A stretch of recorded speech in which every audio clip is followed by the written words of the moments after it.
this is Jesse from DiskOffMonkeys.com. Today we're going to take a look at how to optimize a graphics file so you can transfer it onto a disk through dyeing it. You can just jump on Google Images, find a lot of good stuff there. Let's just type in Demon Skull. See what comes up. You'll see Demon Skull tattoos. That's not a bad way to Google an image. Most of those will already be in black and white, which is optimally what you need and want for an image that's suitable for dyeing onto a disk. However, I'm going to show you what you can do if you have one that's not necessarily suitable. Alright, so we've got lots of good Demon Skull images here. There are a couple that are straight black and white. Those are good. You can just download those, print them out, and use them. However, most of these have shading in them, which is not suitable for dyeing a disk. So let's pick one of these things, right-click it, save it to my desktop. Now, the way you can convert it to a vector image is a website. There's a web application called VectorMagic.com.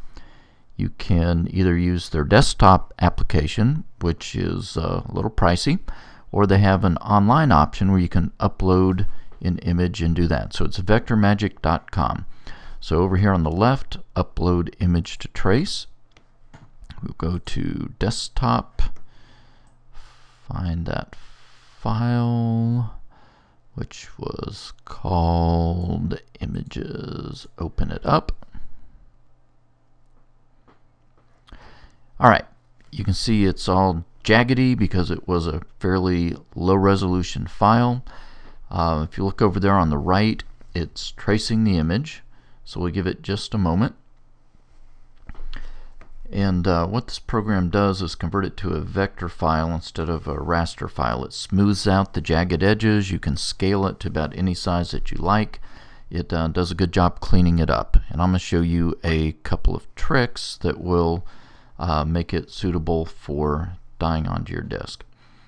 So here you can see it's now all smooth. It's more cartoony like, but it still has a lot of shades of gray in it, which we can't use. Again, it has to be a black and white file.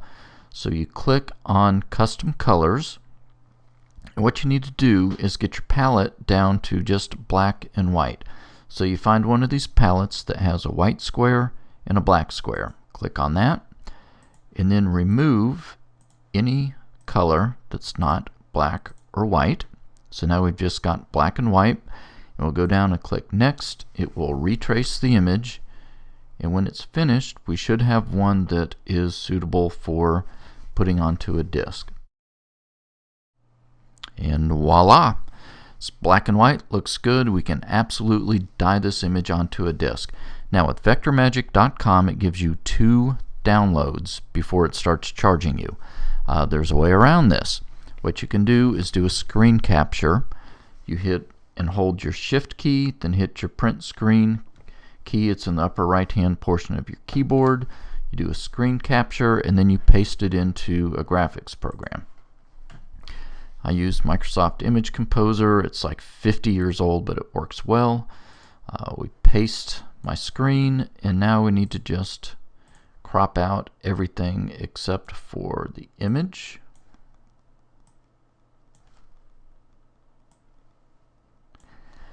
You can save it as a JPEG. I'd recommend saving it as a PNG file. That is a vector format that will allow you to resize it. Save that puppy to the desktop.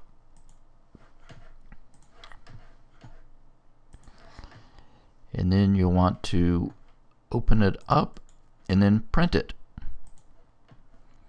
See, you've got a nice clean image. File, print. Now what you want to do, a disk is about 8 inches in diameter. If you're just starting out dyeing discs, you probably don't want to go close to the edge of the disk. So I'd recommend 6 inches as the largest size image if you're starting out dyeing discs. So we will change that to 6 inches. So now we've got a 4x9 wide by 6 inch tall image printed out, and we're ready to die it on a disk.